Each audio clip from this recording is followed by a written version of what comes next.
Como el tema es muy extenso y da para mucho, yo primero trataré de abordar algunos temas y después abrimos un poco el foro, las preguntas, porque creo que también lo que vemos en el desarrollo nos ayudará también a saber luego qué podemos preguntar.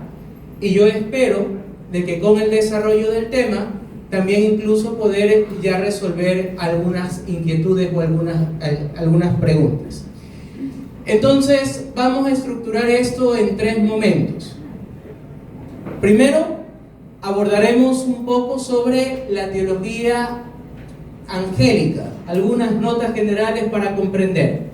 Cuando nosotros estamos hablando de exorcismos, estamos hablando de que hay dos tipos de afectación, o digamos así, dos tipos de acción del demonio. Un tipo de acción que es, digamos así, como la más ordinaria, que es el camino de las tentaciones, y luego la acción que se llama extraordinaria, que efectivamente es ese tipo de afectación del demonio por medio de distintas formas, que lo veremos en su momento. Segundo tema que abordaremos será justamente esto, la acción extraordinaria del demonio y el tema de los exorcismos. Lo que vamos a ver sobre la teología angélica y la acción del demonio es aquello que nos prepara la base para comprender qué son los exorcismos. Y tercero, mencionaremos un poco sobre la acción de la iglesia, la atención pastoral en este tipo de casos. Entonces, vamos por partes. Hasta ahí estamos claros, ¿verdad? Tenemos el esquema claro hacia dónde nos dirigimos. Vamos con la primera parte. Notas generales sobre la teología angélica. Primera cosa, cuando nosotros estamos hablando de los ángeles, no son seres independientes y no existen por sí mismos. El ser y la perfección de los ángeles vienen de Dios. ¿Por qué arrancamos de este modo? Porque el demonio es un ángel caído, pero el demonio no está por encima de Dios. El demonio sigue siendo criatura. Nosotros a veces podemos un poco tener un pensamiento que es como que esto es una eterna batalla entre el bien y el mal, y que al final de la historia recién vamos a ver quién es el que gana. Y en realidad estamos hablando en condiciones completamente distintas. Dios es Dios y el demonio es ángel, es criatura. No es que se manda a sí mismo. Y peor aún, creer o entender de que el demonio está por encima de Dios. No son seres independientes, son seres creados. Creo que nos ayuda primero referencia nuestra. Nosotros somos creados por Dios. Si nos vamos un poquito al libro del Génesis, somos creados a imagen y semejanza. Y cuando somos creados nosotros, los seres humanos, somos creados en una triple comunión. Una comunión con Dios, eso es lo que se refiere a la imagen del paraíso en el relato de la creación. Una comunión interna del propio ser humano, al punto tal de que estaba el hombre y la mujer y no se sentían desnudos ni nada hasta después del pecado original. Y es también el ser humano creado en una comunión con la creación. Es una triple comunión. Con Dios, una comunión interna del ser humano consigo mismo y una comunión con la creación. Luego del pecado original, esa triple comunión se rompe. Eso es lo que significa fueron expulsados del paraíso. Se rompe la comunión con Dios. Eso es lo que significa se sintieron desnudos. Se rompe esa comunión interna. Y luego trabajarás con el fruto de tu vientre. La creación será hostil. Eso lo que significa justamente es que esa comunión con la creación, el ser humano la pierde luego del pecado original. Esto nos ayuda a comprender un poco también la referencia angélica. Los ángeles también son creados en una comunión. Comunión con Dios, comunión con el hombre, comunión con la creación y comunión con el propio mundo angélico. Comunión con Dios, participan de su gloria, que es como lo que significa para nosotros lo mismo. La comunión con el hombre, colaboran en su salvación. Comunión con el mundo angélico, según su propia naturaleza angélica, y también con el mundo material. Por eso pueden interactuar con el mundo físico. Los ángeles no tienen una condición material, son espíritus puros, pero como son creados, y son creados en una comunión con la naturaleza, con el ser humano, entonces también es que aunque son seres de espíritu puro, ellos no tienen materia, pero pueden interactuar con la materia. Lo que estoy diciendo ahorita pueden ser ideas sueltas, pero vamos pillándolas porque luego vamos a comprender algunas cositas más. Son seres creados, igual que el hombre, son creados a imagen y semejanza de Dios.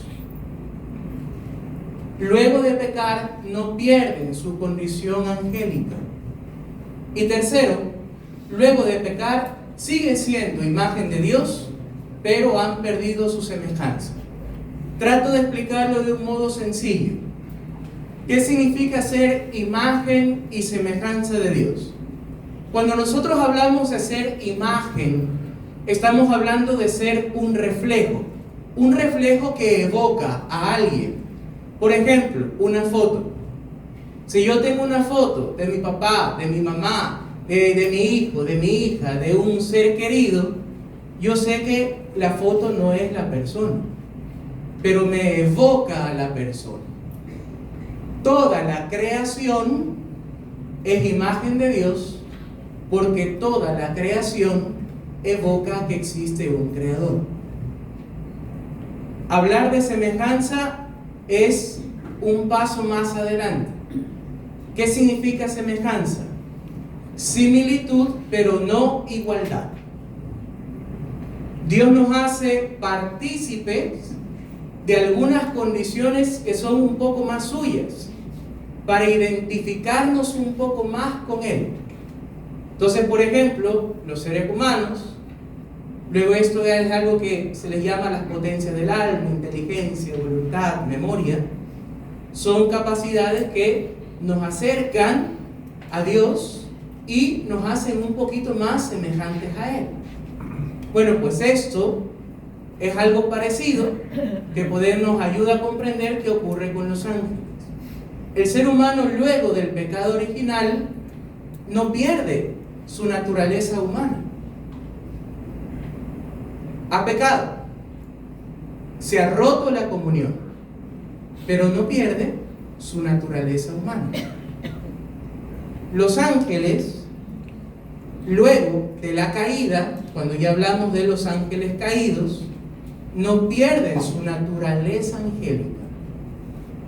Siguen siendo imagen, como toda la creación, pero cuando estamos hablando de esa semejanza, de esa participación del ser y de la gloria, es algo que lo pierden. Sin embargo, no pierden su capacidad de relacionarse con la creación. Su naturaleza angélica permanece. ¿Por qué pongo énfasis en esta referencia? Porque uno diría, son espíritus puros, y cómo así entonces un ángel puede interactuar en el mundo físico. ¿Cómo un ángel puede afectar a una persona? ¿Cómo un ángel puede, cuando luego veremos un poco el tema de los distintos tipos de influencias, ¿no? Y entonces infestar un lugar, infestar un objeto. Si es espíritu puro, ¿cómo así puede tener como esa interacción con la materia? Porque ha sido creado en una comunión original también con la creación, pero a pesar de haber rechazado a Dios, sin embargo eso no lo pierde. Pregunta, ¿hasta donde voy avanzando se comprende? Sí. Muy bien, seguimos. Comprender algo sobre los ángeles. Nosotros conocemos de modo indirecto. Es decir, como son espíritus puros, nosotros no es que los conocemos tanto como por materia, ¿sí? Nosotros conocemos por analogía. ¿Qué significa analogía? Por comparación. Entonces, por ejemplo, cuando las Sagradas Escrituras nos ponen que los ángeles tienen alas, que tienen un sinnúmero de ojos, no nos sirve ahí la imaginación, porque vamos a tratar de imaginarnos cómo sería, pero los ángeles no tienen cuerpo, son espíritus, pero que al momento de presentarlos en las Sagradas Escrituras, efectivamente utiliza mucho la analogía, es decir, comparación. ¿Qué significa analogía? Una parte igual y una parte distinta. ¿Cuál es el modo de conocimiento de los ángeles, a diferencia del nuestro? Nosotros tenemos inteligencia, voluntad, memoria, potencias del alma. Y nuestro modo de conocer son los sentidos. Es decir, todo lo que nosotros tenemos en la inteligencia, primero ha sido captado por uno de los sentidos. La vista, el tacto, el gusto, el olfato, nosotros conocemos por la experiencia. Y luego eso que llega a nuestra inteligencia lo desmenuza, lo relaciona, lo comprende, lo profundiza. Eso nos da un conocimiento sobre las realidades, pero no completo, porque nosotros conocemos en base a lo que experimentamos. Los ángeles conocen no por experiencia, porque no tienen cuerpo, no tienen sentidos, sino que conocen por lo que se llama ciencia infusa, es decir, el don de ciencia infundido. Esto parecería que estoy hablando pura teoría sin mucho sentido, pero voy a ir dando algunas pautas por qué la hago referencia. Mientras voy a ir desarrollando los temas, voy a ir contándoles algunas cositas que son como experiencias en medio de esta pastoral. Obviamente yo no voy a decir nombres, ni personas, ni tampoco entrar en demasiados detalles, por siempre respetar a las personas que han pasado por estos procesos. Yo les voy a ir comentando detallitos para ir comprendiendo esta idea. ¿Por qué hago la referencia de nuestro modo de conocer y el modo de conocer de los ángeles? Porque ya en el mundo del ocultismo es muy común el tema, por ejemplo, de la adivinación. El tema entonces de que el brujo dice qué es lo que va a pasar.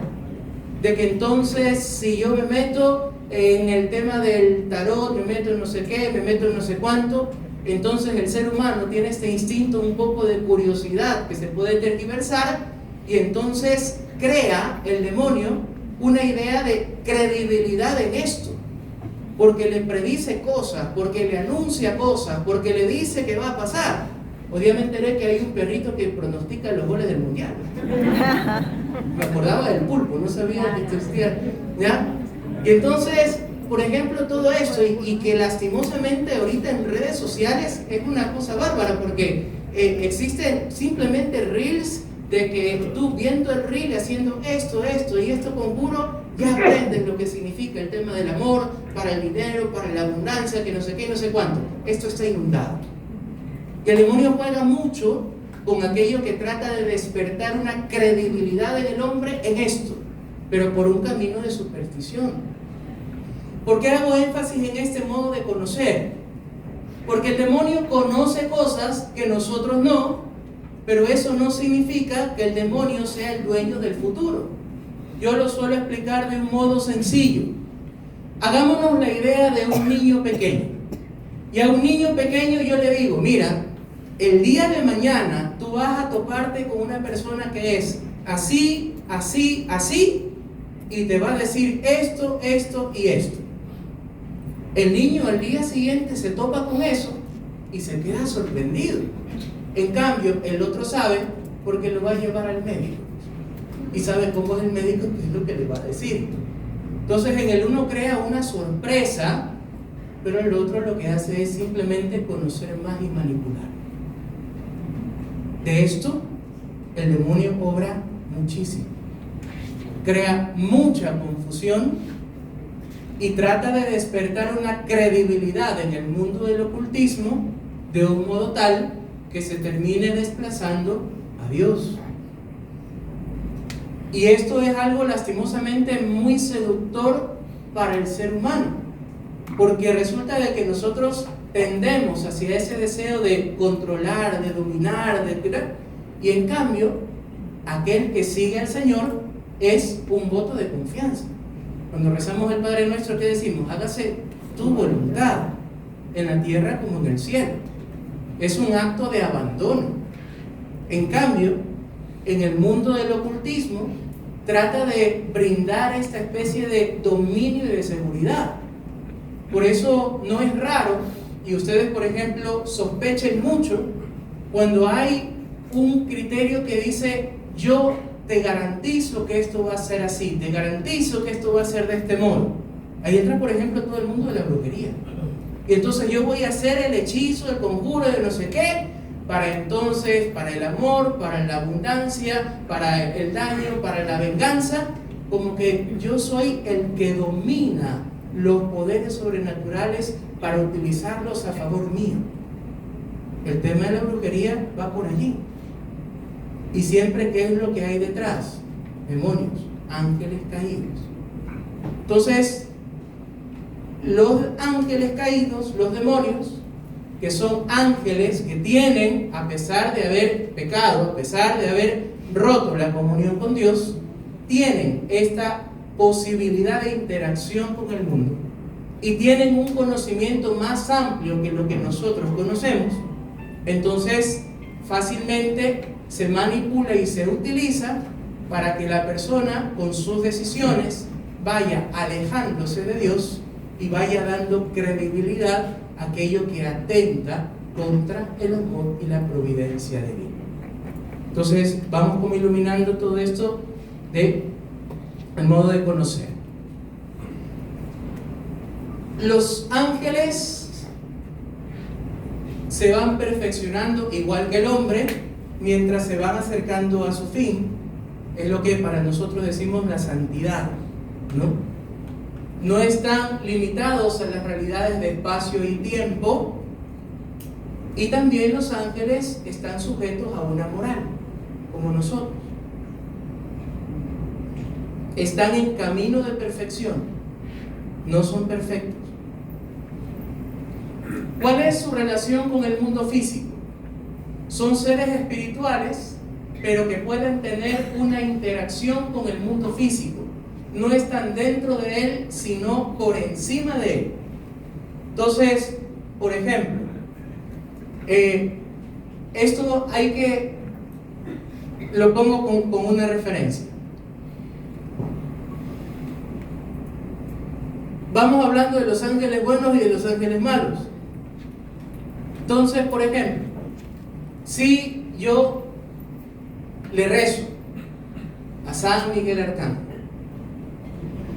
y otra persona le reza a San Miguel Arcángel, y en la China otra persona le reza a San Miguel Arcángel, y vemos la realidad de los ángeles como aquel que se lo llama donde está, ¿cómo puede estar en 50 lugares a la vez? ¿Me explico? No están contenidos en la realidad de la materia, sino que están por encima de ella e interactúan.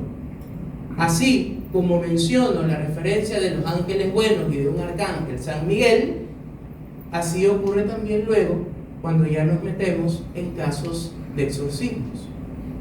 Resulta de que hay distintos tipos de demonios, y entonces, por poner un nombre, ¿no? Aparece una persona que tiene una afectación y detrás está Lucifer, y después hay otra persona que también Lucifer, y después otra persona, y les aseguro que exorcistas en otros países se van a topar con Lucifer.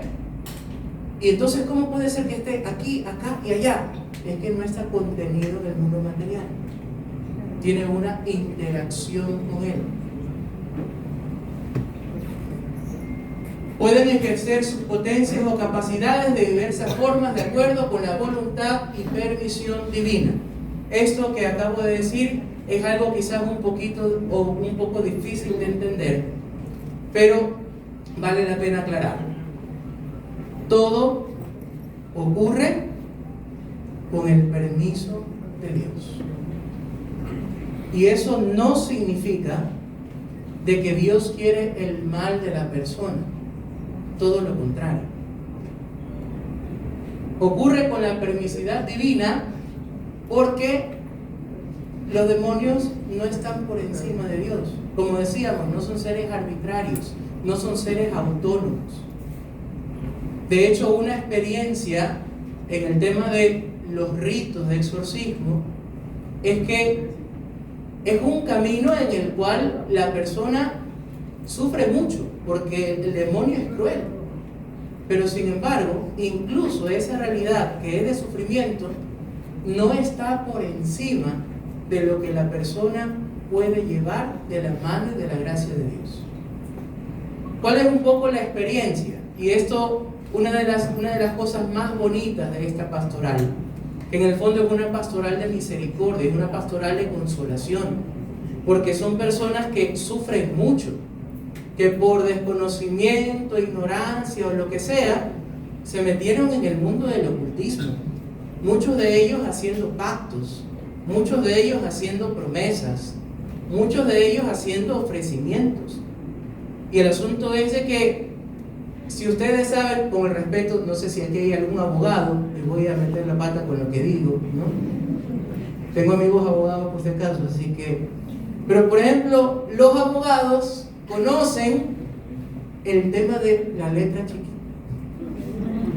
¿Sí? Una ley grande, pero con un adendum para poder aprovecharse cuando se quiera. Bueno, pues si la astucia humana es capaz de causar un daño a partir de la letra chiquita, imagínense los demonios. ¿Cuántas veces nosotros podemos meternos en cosas sin darnos cuenta que esto tiene letra chiquita y el demonio tarde o temprano se cobra su factura? Y por muy contradictorio que parezca, porque no lo hace por virtud, el demonio es paciente. Por astucia es paciente. Porque si realmente se las cobrara, apenas nosotros damos permisos y autorizaciones, entonces el ser humano, ¿qué es lo que hace? Yo ya no me meto más allí. Pero si yo voy donde un brujo y resulta que me cumple la primera, voy a la segunda y voy a la tercera y me resulta, y dinámica de esto resulta que no resulta la tercera, lo que pasa es que será algo todavía más grande, y no solamente que se mete más, sino que en esto es todo el mundo que cuesta más. Estoy hablando de que existen brujos y brujas de estas top que tranquilamente pueden, por una cosa de estas, cobrar $1,500, $2,000. O sea, detrás ustedes se dan cuenta que no solamente está la malicia del demonio, sino que incluso hay todo un sentido detrás. Entonces, el demonio, paradójicamente, es paciente, pero no es para bien, no por virtud, sino porque todo eso genera un poco como una dependencia. Entonces, el demonio no es autónomo. El demonio no es que de por sí tiene. El demonio trata de engañar.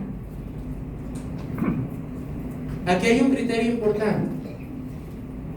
El demonio no puede hacerle daño a Dios. Repito, el demonio no puede hacerle daño a Dios. Es criatura. Pero como no puede lastimar a Dios, trata de lastimar a Dios en sus hijos, aquellos que aman. Repito, el demonio no puede hacerle daño a Dios, pero trata de lastimar a Dios en aquellos que ama, que son sus hijos.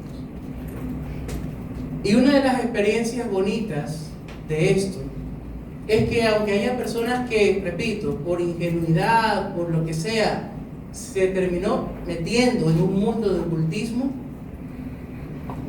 una de las experiencias más bonitas es no tanto la realidad del sufrimiento, sino que cuando estas personas llegan a culminar ese camino de liberación, son vidas completamente transformadas. Y uno se da cuenta cómo Dios, en medio del mal, va obrando unas realidades bellísimas en estas personas. Que quizás en simple justicia diría, te metiste y ya te quedas. Pero no. Y de hecho el camino de los ritos de exorcismo y todo esto, en el fondo es eso, es un camino de misericordia. Es un camino de fe. Se lo representa con signos y formas físicas, pero no es literal, lo que decíamos de la analogía. Por ejemplo, en las Sagradas Escrituras aparece con muchos ojos, pero lo que evoca es la realidad de su conocimiento. Alas, su altura delante de aquel que es el Altísimo. Forma de hombre, es un ser personal, es persona. La espada de San Miguel, su determinación ante Satanás. Todas estas figuras no tenemos que imaginarlas como realmente una condición física concreta. Es un lenguaje de analogía, pero que en el fondo lo que está haciendo es como justamente describiéndonos aquella realidad angélica. Y los demonios son ángeles caídos, mantienen su naturaleza angélica y sus potencias, sus capacidades, pero no han perdido su condición de semejanza, No han perdido su imagen, pero sí su semejanza. ¿Cómo actúan? El demonio ejerce su acción en algo o en alguien, pero no se queda contenido en ella, lo que hemos dicho, ¿no? Por su relación con el mundo físico pueden ejercer su acción en diversos lugares a la vez, lo que decíamos. Consideraciones importantes: la acción del demonio se limita al mundo físico, pues no posee nuestra alma. El alma le pertenece solo a Dios. ¿Por qué repito esto? Porque en los momentos de ritos de exorcismo es muy común, de que el demonio sale. No, es mía, me pertenece, tú no puedes hacer nada. Y al final es ensape de aquí. La acción del demonio es en el mundo físico. El alma solo le pertenece a Dios. Por eso, incluso casos que nos hemos topado de personas que han hecho pactos, que han ofrecido su vida, que han ofrecido incluso su descendencia, por favores del momento, por no sé qué. O sea, ¿cómo puede corromper el demonio el corazón del hombre?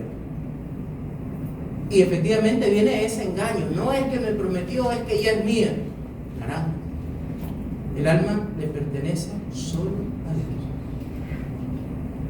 Son casos complicados y difíciles. Suelen ser casos largos, pero no porque Dios se haga el difícil, sino que la experiencia es de que la liberación plena, luego de una afectación fuerte, en el fondo depende es el camino de fe de la persona.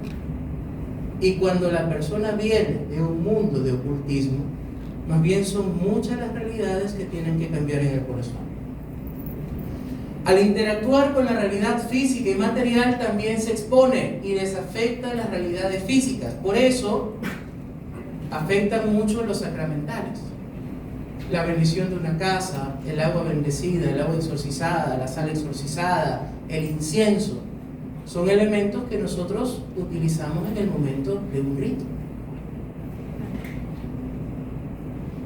Pero es curioso que lo que más le afecta no es esto, es la oración.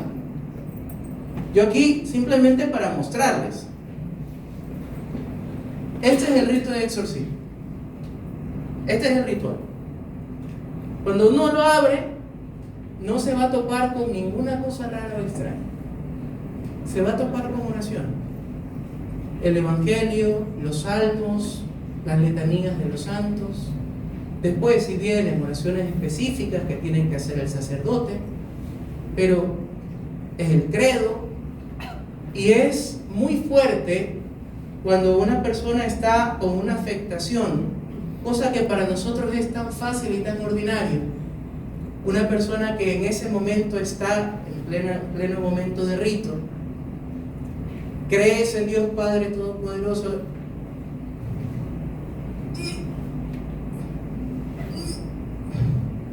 no puede. Le duele muchísimo la oración en la Biblia. La oración del Padre Nuestro, líbranos del mal, se les queda en la garganta, la persona la vuelve muda. El poder de la oración. El exorcista, voy a utilizar una palabra de mi época, pero no es que es un cura super saiyajin. Super saiyajin. Los que me entienden, me entendieron. Acá entre jóvenes.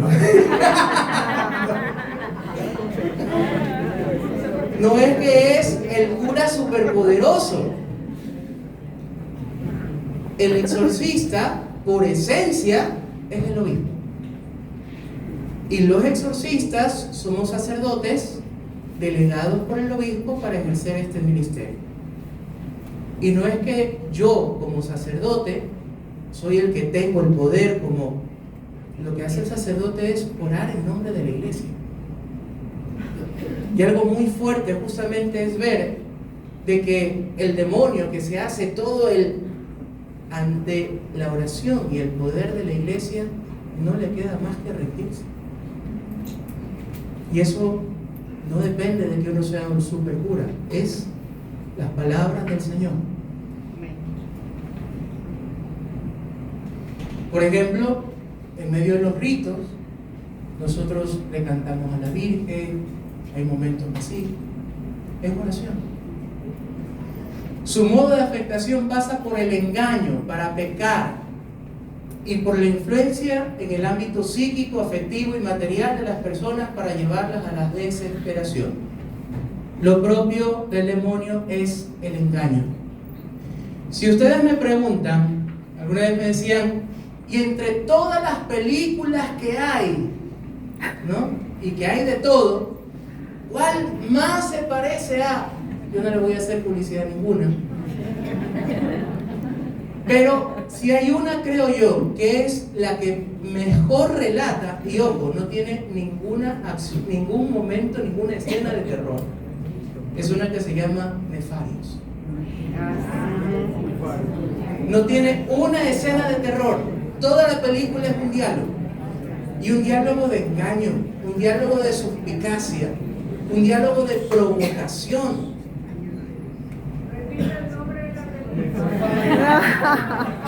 Nefarios y Benny Jotó para que la vea con Nefarios. Creo que es la que más se adecua a lo que ¿no? Incluso, por ejemplo, ¿qué tan fuerte no es el deseo del demonio que procede por el engaño, que incluso, por ejemplo, quiere jugar con la fe del cura? En el momento de la oración y del rito, cuando se ve desesperado, trata de jugar con la fe del cura. Y entonces, ya, dime qué quieres saber, yo te digo lo que quieras. Y llega incluso a tanto, ¿sí? Y por eso es que hay que ser muy cuidadoso, muy prudente. Y ustedes, por favor, oren mucho por los sacerdotes. Por ejemplo, en algunas 3 veces creo que me ha ocurrido. Uno obviamente como sacerdote está allí rezando y a uno le duele ver también a la persona que está ahí sufriendo en el rito. Que no es la persona, es el demonio, pero que trata de lastimar a la persona. Y en medio de eso, fíjense cómo es el demonio de astuto, ¿no? Ya, hagamos una cosa. Yo me voy, pero dame al que le hizo el conjuro a él. ¿Qué es lo que busca? De que el sacerdote, con una autoridad sacerdotal, le dé un permiso para el mal. Al inicio decíamos que hay dos tipos de afectación. Es, por un lado, la acción ordinaria y la acción extraordinaria. Nosotros a veces pensamos que la acción extraordinaria es la más peligrosa y no es cierto.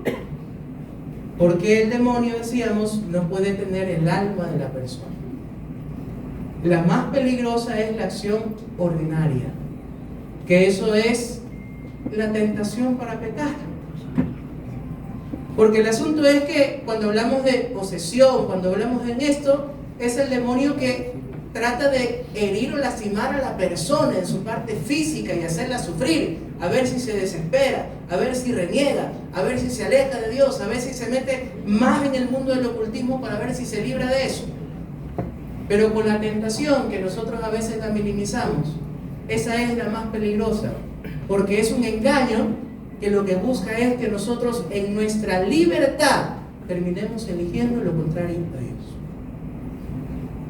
Una persona que pasa por una afectación espiritual extraordinaria es alguien que tranquilamente, y de hecho es necesario, de que lleve su vida de gracia, su vida de confesión, su vida de comunión, de adoración eucarística, su vida de oración. Por las películas nosotros tenemos la idea de que el rito de exorcismo es una batalla vida y muerte entre el cura y el demonio, el poseso, y que es falso. Porque el camino de liberación es algo que puede durar un tiempo prolongado. Un tiempo, al menos el que más yo he acompañado, y que ahí uno ve cómo va obrando la mano de Dios, fue un proceso de 2 años. De 2 años. Pero después de los 2 años, ver cómo fue el cambio de vida de estas personas era una cosa impresionante. Y durante 2 años esta persona llevaba su vida de gracia, su vida de oración, se acercaron a la iglesia, se acercaron al matrimonio. Una vida de conversión impresionante. Entonces, la acción más peligrosa es aquella que por medio del engaño busca que la persona elija voluntariamente ponerse en contra de Dios. La acción extraordinaria del demonio y los exorcismos. Lo que hemos dicho, el modo ordinario es la tentación. Busca el rechazo a Dios por medio de la elección del pecado y es el más peligroso. Y el modo extraordinario es el de atormentar a la persona de diversos modos, ¿no? El exorcismo es un sacramental. Acompaña la vida de fe, no la reemplaza. El exorcismo es un sacramental. Dios puede liberar a una persona por el camino de fe que ella hace, quizás sin necesidad de llegar al exorcismo. Esto es algo importante para tenerlo en cuenta, porque a veces la idea del exorcista es: tengo algo, y ya vamos a hablar sobre eso, hay que discernirlo bien también. Tengo algo, entonces voy donde el exorcista para que me haga algo y me arregle.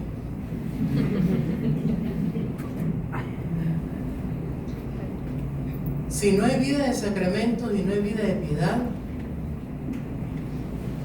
no se puede hacer nada. El exorcismo es un sacramental, acompaña la vida de fe y de sacramentos, no la reemplaza. Tipo de afectación extraordinaria. Hay, lo que les estoy poniendo es como el modo más sencillo, hay otras explicaciones, quizás detallando un poquito más. Esto de aquí yo lo pongo como generalidades. Pero por favor, aquí tengo que hacer una explicación. Yo voy a explicar esto, ¿sí? Pero debemos tener mucho cuidado. ¿A qué? De que no es que porque uno inmediatamente ve esto significa que necesariamente ya es una acción extraordinaria del demonio. Viene una persona con un moretón el demonio ya estoy casi poseso, que no sé qué, y quizás es alguien que te pegó un tropezón en el dedo chiquito del pie. Es más, por lo general, hay veces en las cuales pueden haber distintos tipos de afectaciones. Cuando una persona se compromete más en su vida de fe, hace una vida de oración más intensiva, por lo general, en la gran mayoría de los casos, eso, sin la necesidad de la intervención del hecho, eso es lo que termina librando a la persona de la gran mayoría de las afectaciones. La base es la vida espiritual de la persona. Obsesión, ahorita lo menciono, después ponemos un poquito más. La obsesión diabólica tiene que ver con una afectación a la inteligencia y los sentidos. La vegetación, daño externo del cuerpo. La infestación sobre objetos y lugares, y aquella que es la más fuerte, que es la posesión, que es un dominio sobre el cuerpo de la persona. La obsesión diabólica, ¿qué significa? Que agrede y atormenta la esfera psíquica de la persona. Busca afectar el intelecto y la voluntad. Afecta en la parte comunicativa, es decir, imágenes, sonidos, sensaciones, como también en los sentidos internos, imaginación, estima y memoria sensible. Aquí, por ejemplo, es donde digo, hay que ser muy prudentes. Por ejemplo, cosa que se lo dice después, para nosotros llegar a un tema de exorcismo, la parte más importante y más delicada siempre es el diagnóstico. El diagnosticar si algo tiene origen afectivo, psicológico, psiquiátrico o espiritual. Porque como ustedes ven, cuando estamos hablando de la obsesión, estamos hablando de imaginación, de los sentidos, ve cosas, escucho cosas. Y ese tipo de síntomas también son comunes en algunas enfermedades psiquiátricas. Algo muy común y que para nosotros es un poco doloroso, ¿no? Es cuando efectivamente no es que le han hecho un daño, que no sé qué, que no sé cuánto. ¿Y por qué? Porque ve cosas, porque sueña cosas, porque escucha voces, porque las voces le dicen qué, lo de aquí, qué, lo de allá. Y uno efectivamente comienza a preguntar, ya también el sacerdote tiene que hacer el respectivo discernimiento de los distintos aspectos. Y si es algo que tiene la certeza, o al menos la sospecha seria, de que es algo que implica parte psicológica o parte psiquiátrica, yo no los toco. No se interviene hasta que la parte médica o psicológica sea atendida primero. Entonces no es que por ahí todo es espiritual, hay que ser muy prudentes, porque si hay una persona que tiene alguna afectación, alguna situación psiquiátrica o alguna situación que tiene que estabilizarse desde el punto de vista médico, y uno lo aborda como que fuera espiritual, a la persona le hace un daño tremendo, porque potencia todas las afectaciones. Lo primero es médicamente estabilizar. Y cuando ya hay una estabilidad, ok, si se considera, evaluemos la parte espiritual. ¿Por qué hago énfasis en esto? Y digo que es doloroso. Lo que voy a decir puede parecer contradictorio, pero es mucho más fácil, aunque parezca contradictorio, me explico.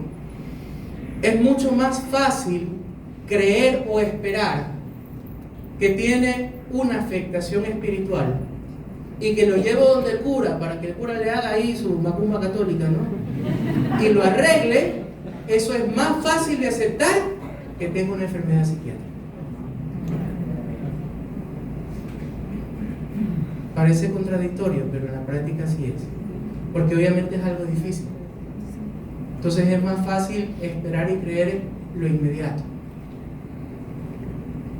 Entonces siempre el discernimiento va a ser la parte más delicada.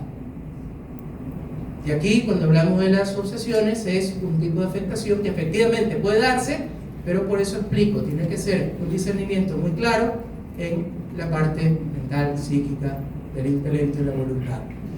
La vejación, no encontré una foto mejor, yo sé que eso parece un chupete, pero bueno, afectación del cuerpo de la persona sin que ésta llegue a estar posesa. No necesariamente estamos hablando de posesión, son afectaciones externas.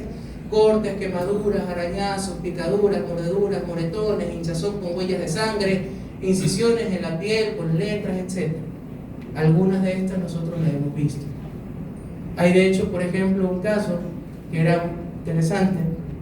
De hecho, este caso que les digo que fue un caso muy fuerte, ¿no? Y durante 2 años, pero después de ver los 2 años, todo ese camino de cercanía a Dios era una cosa bellísima.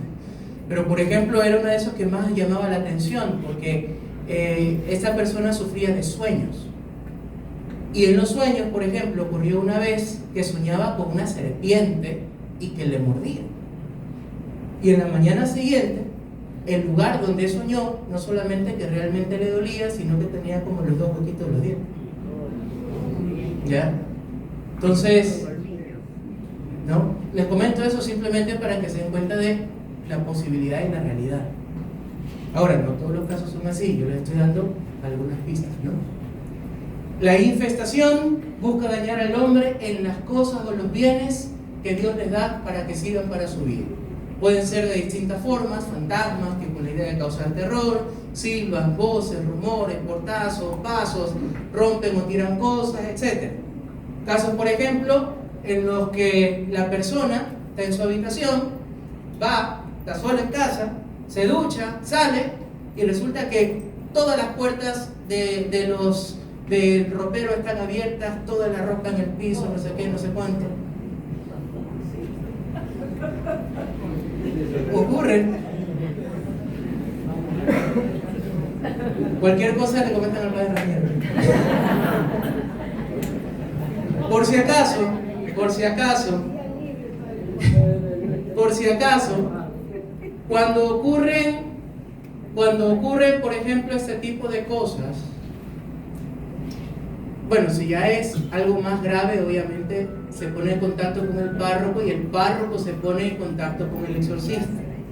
Pero cuando hay cosas, por utilizar una palabra, que son entre comillas, repito, no es que por quitarle importancia, pero hablo de la comparación, que son relativamente sencillas, lo que ocurre en estas cosas efectivamente llaman al exorcista. Pero cuando son cosas que ocurren, que uno tiene sospecha, que no sé qué, en realidad allí es la bendición del sacerdote. No es que tengo que ir a buscar, a movilizar al exorcista del párroco, el sacerdote, y para eso es la bendición de las casas, la bendición de los hogares. El tema del exorcismo es, sobre todo cuando ya hay esta realidad de afectación más fuerte en la persona que amerita como tal. El resto, en general, son cosas que se van aminorando hasta que desaparecen con la vida de fe de la persona, con la ayuda de los sacramentales. Y si es necesario, la bendición del lugar. La posesión, que es la más fuerte, acción por la cual un espíritu maligno está en grado de ejercer un control arbitrario sobre un cuerpo humano. Esto es clave. No es un estado permanente, más bien suelen ser momentos de crisis. Repito y explico. No es un estado permanente, más bien suelen ser momentos de crisis. Cuando uno ve a una persona que está en un estado permanente,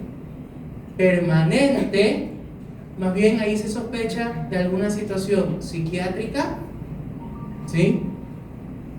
No es mi área, me ha tocado aprender mucho, por la gracia de Dios, pero no es mi área. Pero cuando hablamos de un cuadro esquizofrénico, de cuando hablamos de un cuadro esquizoide, de cuando hablamos, son estados que se vuelven no con desconexiones de la realidad.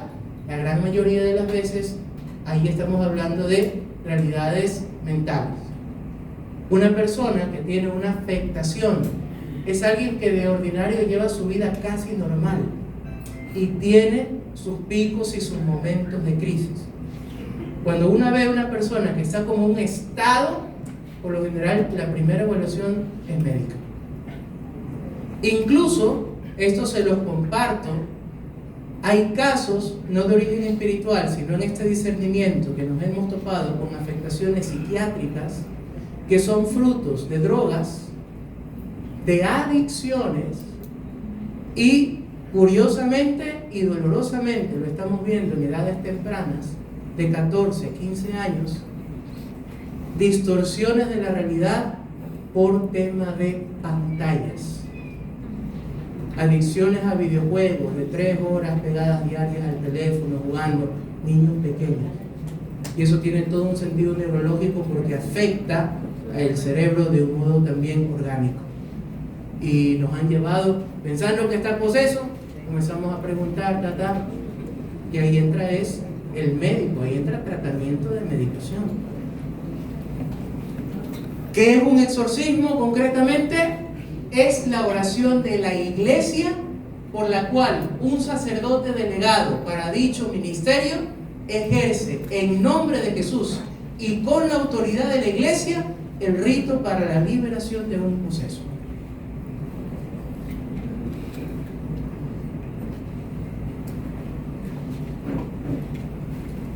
¿Quién puede realizar un exorcismo? El exorcista por identidad propia es el obispo. Y el obispo puede delegar dicho ministerio nombrando exorcista o exorcistas para su diócesis según lo crea conveniente. Tercero, la atención pastoral en casos de acción extraordinaria del demonio. ¿Qué hacer ante una sospecha? Lo que decíamos, y esto obviamente es algo que le corresponde al sacerdote, es indispensable un correcto diagnóstico. Porque lo que puede parecer afectaciones, hay que ver si son trastornos psiquiátricos, neurológicos, afectaciones psicológicas desde el ámbito afectivo, porque también ahí se van como proyectando cosas, y luego también efectivamente afectaciones espirituales, que hay casos en los cuales pueden estar combinados. Ahí se ve un poco pero bueno, motivos o causas probables, contactos con el ocultismo, el pecado mortal, porque estamos hablando que hay un permiso moral. Lo que les decía, si hay una persona que tiene una afectación extraordinaria de parte del demonio y no quiere hacer un camino de fe y un camino de conversión, poco se logra hacer. Porque el exorcista puede estar manando el nombre de la iglesia que salga, pero la persona ha dado permiso moral. Y si hay un permiso moral, el otro está ahí agarrado con uñas y dientes. Tercero, temas de rencor, odios, temas de maleficio, brujerías, etc. Importante entender, ni el exorcismo funciona como la magia, ni el exorcista es el brujo bueno. El cura no es Gandalf. Si no hay vida de fe, no se puede hacer nada. Para tomar en cuenta, la estrategia más usada por el demonio son la confusión y el miedo. El demonio ya ha sido vencido, no es una lucha entre dos fuerzas iguales. Aquí hay un criterio importante para iluminar un poco la cosa. Decíamos, no estamos hablando de una lucha eterna entre el bien y el mal y después vamos a ver quién al final de la historia vence. El demonio está vencido. Pero, por eso, la batalla del demonio no va por el lado de dañar a la humanidad. La batalla del demonio va por las almas de modo individual. Hagámonos la idea de que el Señor, en su pasión, muerte y resurrección, nos ha dado la posibilidad de la salvación. Pero es más o menos, ejemplo un poco burdo, pero para entendernos, como que yo tuviera una medicina. Yo estoy enfermo y tengo la medicina, la tengo delante y la medicina me ayuda. Pero ¿qué es lo que yo tengo que hacer? consumirla, tomarla, hacerla mía. El Señor ha dado su vida por nuestra salvación. Y el camino por el cual el demonio actúa justamente es el del engaño, el de desconfiar de Dios, el de darle credibilidad a Él. Justamente ¿para qué? Para que la persona engañada llegue incluso a la necedad de permanecer en ese estado y en su libertad termine rechazando la salvación divina. Debemos tener cuidado con dos extremos equivocados. Por un lado, la idea de que el demonio no existe, es decir, todo el mal es simplemente como el reflejo de lo que elegimos. Ese es un mal secundario, pero existe un mal primario, aquel que provoca eso en el corazón del hombre. Eso es un extremo. Y el otro extremo peligroso es el entonces todo viene del demonio. El primero, que es un poco más claro, el segundo es más sutil. Al demonio no se le debe dar protagonismo. Y esto me refiero también incluso de un modo muy concreto en la vida espiritual nuestra.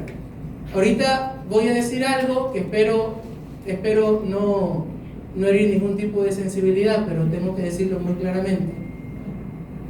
Por ejemplo, no es sano, bueno, lo otro de que no, el demonio no existe, ya eso es común, lo sabemos, pero también ocurre el otro extremo. La idea de la espiritualidad, de que siempre se está en dimensión de no solamente lucha, batalla, sino como que la atención del demonio termina siendo, en lugar de Dios el protagonista, el demonio protagonista. Y entonces busca una oración y busca otra más poderosa. ¿Y cuál es la que más ataca al demonio? ¿Y qué es la de aquí? Nos llenamos de sacramentales y que me falta no sé qué, y que me falta no sé cuánto. Y se parece una oración más poderosa de todas. Entonces esa es la que me falta y vamos buscando. Eso también hace daño. Porque vuelve el demonio protagonista. Uno ve el mismo ritual de exorcismo, el centro es Dios. Es nuestra mirada a Dios, nuestra vida de sacramentos, nuestra vida de oración, nuestra cercanía al Señor. El camino de los ritos de exorcismo tiene un camino muy sencillo. Por eso no es de un encuentro fuerte, casi mágico, el demonio sale y la persona se queda tal cual. No. Más bien, la experiencia es de que es un camino muy sencillo. Mientras la persona va haciendo una vida de fe, se va acercando a Dios, el poder del demonio se va debilitando, hasta que llega la liberación total. Mientras más Dios llena, el otro se debilita y se va. ¿Quién es el centro? Dios. Ya mismo termino por si acá. La primacía está en la vida de sacramentos y en oración. El sacerdote lo que hace es acompañar. El rito de exorcismo acompaña la vida de fe de la persona, no la reemplaza. Ayudan los sacramentos, pero que hay que evitar el sentido de superstición o verlos como que fuera un amuleto. Prepara y ayuda a la vida sacramental. Son de mucha ayuda, pero debe comprenderse en el sentido real y no mágico. Sal y agua exorcizadas, incienso, aceite, medallas, oraciones de protección, etc. Todo eso es muy válido, pero debemos tener mucho cuidado de entenderlas con un sentido mágico. Palabras del Padre Gabriel Amor: los maleficios no pueden nada contra las personas que están unidas a Dios en la oración y que en la vida han hecho una clara opción a favor de Cristo. Muy bien.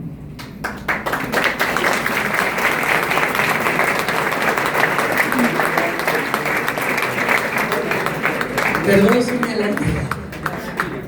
Prenda la luz y bueno, ahora sí, no sé si queremos